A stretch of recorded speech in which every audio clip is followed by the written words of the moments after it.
Hello, this video is called On Brevity and Mortality, and I've been led to some quite sombre thoughts tonight for a number of reasons.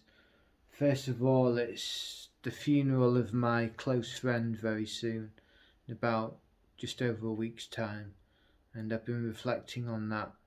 And also, in addition to that,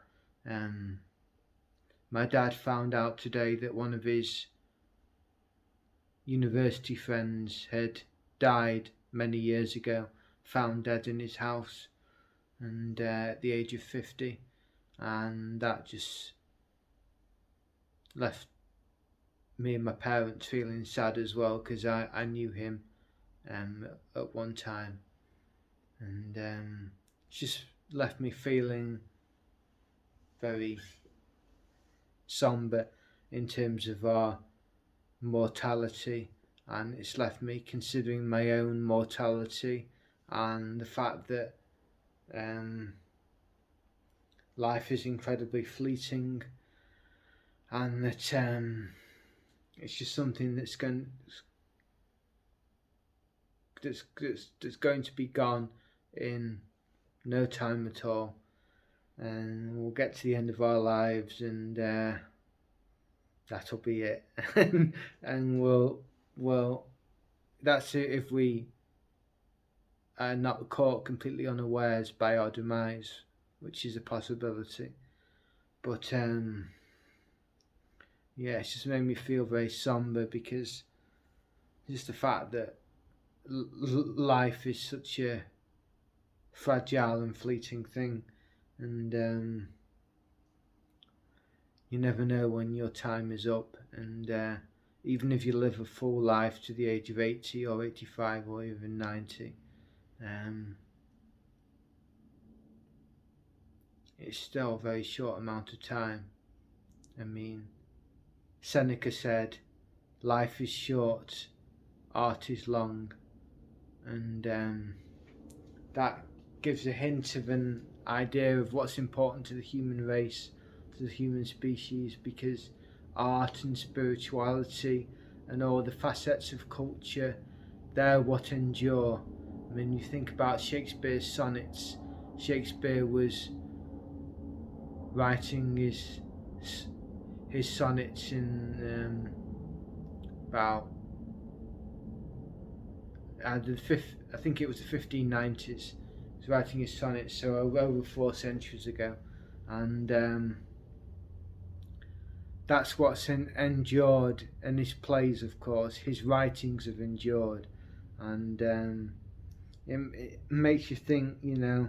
It's nice to have something to endure, whatever it might be, whether it's writings or a digital presence in some way, and it's nice to have that reminder of one's existence, because we do all go to oblivion, and of course, if you're religious, you'll believe in an afterlife, but on this earth at least, everyone's name ultimately faces oblivion, or at least the vast majority of men and women. So yes, I think to focus on spirituality is the ultimate answer to this, because it's all we have really. Or with Seneca, we could say art. So art or spirituality, depending on which term you prefer. But that's really all we have. And our organic lives themselves are so fleeting and brief, and it's gone in a very short amount of time, so we shouldn't rely on our outward lives at all. And I think to focus on spirituality is very important, because it gives us a glimpse of the eternal. Now, I know atheists might think eternal is just that eternity is just a construct of the mind, but that's fair enough if that's what you believe. But for me, at least, I can only go from my own experience, and for me, eternity is a very real thing, and it's